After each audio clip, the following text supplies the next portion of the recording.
मानूंगा अक्षरशः उसकी। आज ये मंत्री बन गए और मंत्री बनने के बाद भी, मंत्री बनने से पहले इन्होंने शपथ लिया होगा, संविधान की कसम खाई होगी। आज हम लोगों ने घोषणा किया था कि आज के दिन में हम इनके घर में आएंगे, इनसे बात करेंगे, इससे जानने का कोशिश करेंगे कि आखिर कौन सी वैसी ताकत है जो आपको इस बात को समझने नहीं दे रहा कि आदिवासी समाज का धर्म, अस्तित्व, आस्था, उस विश्वास आज खतरे में है।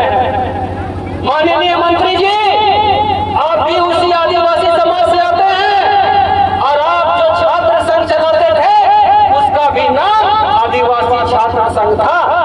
आप आदिवासियों के मुद्दे पर कभी बोला करते थे, लेकिन आज ऐसी क्या मजबूरी हो गई कि आप गूंगे, बहरे, लंगड़े, लूले सभी हो गए, जबकि हम लोगों ने आपको पद में बैठाने का काम किया, आपको विधायक से मंत्री बनवाने का काम किया, लेकिन आज आप एक शब्द भी हमारे मुद्दों पर नहीं बोल रहे।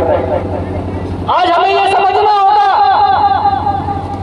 कि ये सरना का जो मामला है, हम कोई चौक चौराहा पे सरना को नहीं बनाते। आप पूरे झारखंड राज्य के विभिन्न जिलाओं में जाकर देखेंगे तो कोई चौक चौराहा पे हम सरना को नहीं बनाते। हम सरना वहीं बनाते हैं जहां हमारा खतियान में दर्ज होता है, जो हमारा दस्तावेज बताता है, वहां पर हमारा सरना होता है। लेकिन आज हमारा सरना भी लूटता जा रहा है। आज हमारे सीएम की एसपीटी की जमीन लूटती जा रही है। आज पूरे सादा ढीठ में पूरे राज्य और साथ ही साथ पूरे झारखंड के विभिन्न जिलाओं को बेचकर खत्म कर दिया जा रहा है। लेकिन उन मामलों में इन जैसे मंत्रियों का मुंह चुप होता है, सांप सूंघ जाती है। लेकिन आज हम बताना चाहते हैं कि हर अन्याय का एक अंत होता है। आज ये पुलिस जो हमारे लिए लगा दिया गया, ये वाटर कैनन की व्यवस्था जो की गई है, ऐसा लग रहा है कि हम उग्रवादी और किसी क्रिमिनल तंत्र के लोग हैं, यहाँ पे इनका घेरावा करना है।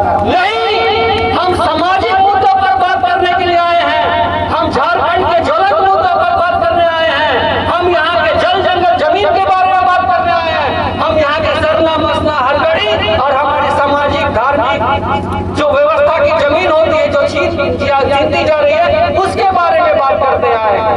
आज बहुत सारे लोग बोलते हैं, इस बात को कहते हैं कि ये जो आंदोलन है, ये हेमंत सोरेन को जो है बदनाम करने के लिए एक आंदोलन चलाया जा रहा है।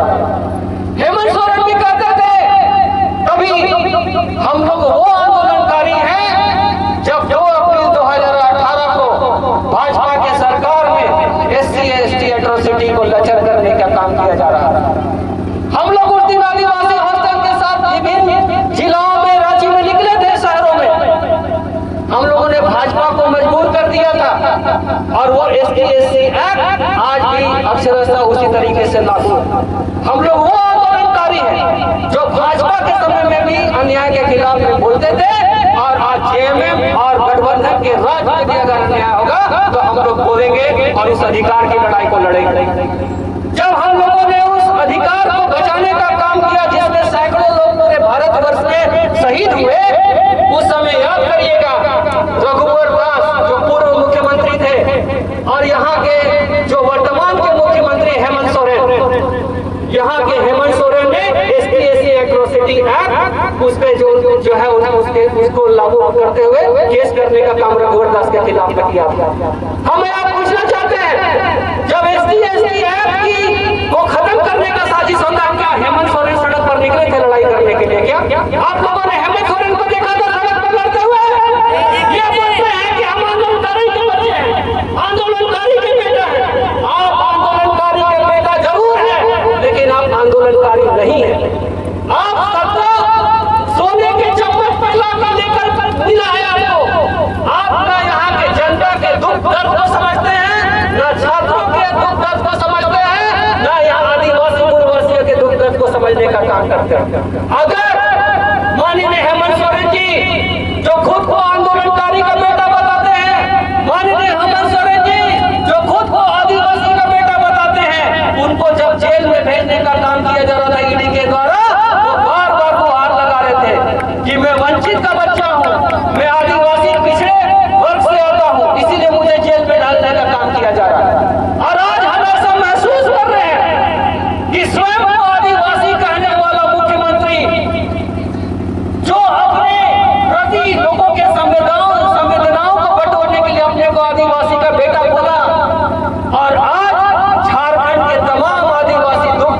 गुजर रहे हैं, लेकिन वो आदिवासी का बेटा कहने वाला मुख्यमंत्री हमारे संवेदनाओं को, हमारे तकलीफों को समझने के लिए तैयार नहीं है। हमें कोई शौक नहीं है कि हम मंत्रियों का, विधायकों का घर में जाके घेरावा करें, लेकिन आज हम मजबूर हैं कि जाए तो जाए किसके पास, क्योंकि ये 500 करोड़ का विधानसभा जो जिसे किसी की जमीन में बना है, उस जमीन को देने का काम भी हमारे बाप दादाओं ने किया।